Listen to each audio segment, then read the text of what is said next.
saving faith. She was the Iron Lady of British politics, who won 3 successive general elections. She changed the landscape of the British economy and fought battles overseas. She earned the title of most powerful woman in the world. But 10 years into her premiership, Margaret Thatcher made a mistake that was to rob her of the very backbone of her own Conservative support.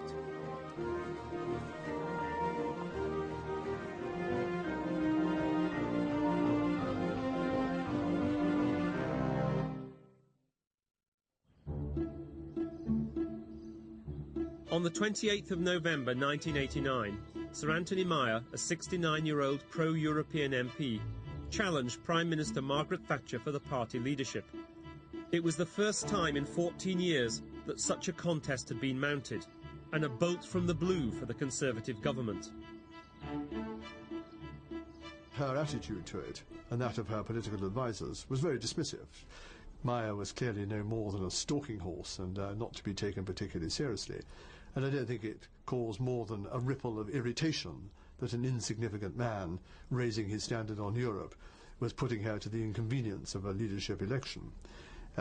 It was not, with hindsight, not given the weight it probably deserved, not for itself, but for what it signalled about what was likely to happen in the future. Thatcher's dismissive attitude to the stalking horse was an enormous mistake. She had missed the point. The issue was not the challenger, but what the challenger represented.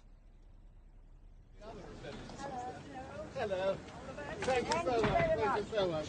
Anthony Meyer himself was a little-known MP from Wales, an opportunist who jumped at the chance to promote his cause. The man almost certain to stand the subject of growing international interest, this morning from West German television. This afternoon he's been called in to see the Conservative chief whip. You don't expect him to try to dissuade you? Oh, good heavens, no. No, we don't do things like that in the Conservative Party. No, I'm sure not. If he were to try to, would it make any difference? No. Obviously, I wasn't going to win, and if I had one, I'd have asked for a recount. No, what I was hoping was that at some stage during my challenge, a more credible challenger would emerge, and if not, that I'd laid the groundwork, I suppose, for a challenge to be made the following year. In the final contest, the little-known MP from Wales won 1/6 of the party's support. This figure reflected the significant rebellion that was raging on Margaret Thatcher's backbenches. Conservative MPs had used the election to essentially fire a warning shot, to say, look, we're not going to vote for somebody against you, but we want you to wake up to the fact that we're very unhappy and that things need to change. Following the contest, Margaret Thatcher was visited by her Deputy Chief Whip, Tristan Garrell-Jones, who attempted to warn his leader about the dangers she was facing within her own party. One thing I remember is at the door sort of saying to her, you know, there are about 100 assassins lurking outside there, unless we're very careful. Next autumn they're going to come out from behind the bushes and make me kill you. Garrell-Jones's words proved to be prophetic. Less than a year later, on the 22nd of November 1990, Margaret Thatcher was forced to resign after more than a decade as British Prime Minister. Later that morning, she broke down in tears at her last cabinet meeting. She hadn't been defeated in Parliament.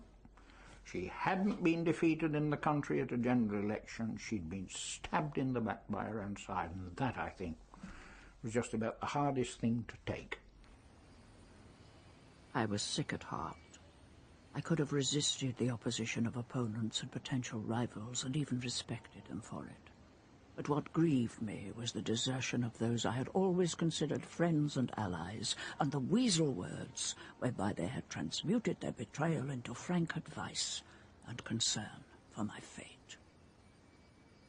It's remarkable how even Britain's most successful peacetime Prime Minister could be completely shorn of support from her own cabinet colleagues and her party in Parliament. It's pretty devastating.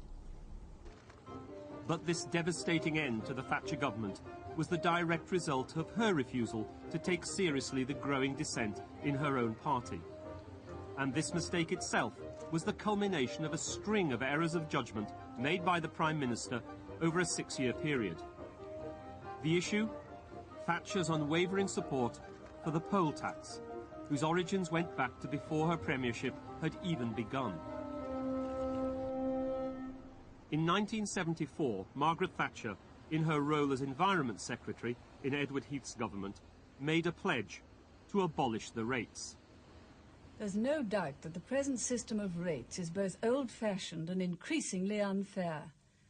Local authorities have been spending at a faster rate than the economy's been growing. And the next thing we shall do is to get rid of the present system altogether. During the lifetime of the next Conservative government, we shall replace it with a different system of taxes. By the time she became Prime Minister in 1979, Thatcher's promise remained unfulfilled, but her fervour for the reform of local taxes was undiminished. She hated the rates and the people who imposed them, local authorities, who she saw as unaccountable and spendthrift.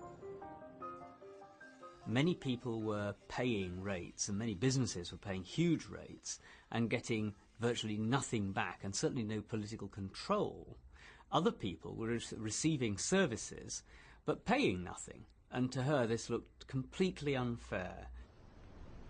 By the early 1980s, the Conservative government was in a state of crisis. Rates were rising and the Tories were losing votes. Local government finance was dangerously out of control. Councils simply wanted to spend more, so they raised the rates. And a number of homeowners were affected. A lot of other people were not affected. And again, she thought that was fundamentally unjust and allowed local councils, particularly left-wing local councils, to get away with murder, frankly, in terms of spending. Now, she was quite cautious about implementing these changes, but after the first 5 years of her prime ministership, she really thought the time had come to take the plunge and reform local government taxation. In 1984, Margaret Thatcher sanctioned a new studies group. Its aim? To come up with a viable alternative to domestic rates within 6 months. The team was headed by Parliamentary Under-Secretary William Waldegrave and reported to Minister of State for Local Government, Kenneth Baker.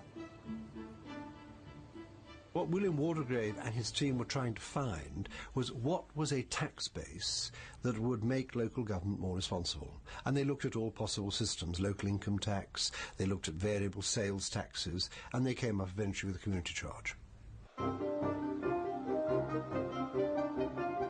The community charge, famously known as the poll tax, was a flat-rate tax paid by everyone, regardless of income or value of property. By March 1985, the idea was being carefully prepared for a sales pitch to the Prime Minister. The sale of the poll tax idea to Margaret Thatcher took place at the Prime Minister's country home Chequers. Kenneth Baker, William Waldegrave and Patrick Jenkin made their pitch to the leader and members of her cabinet.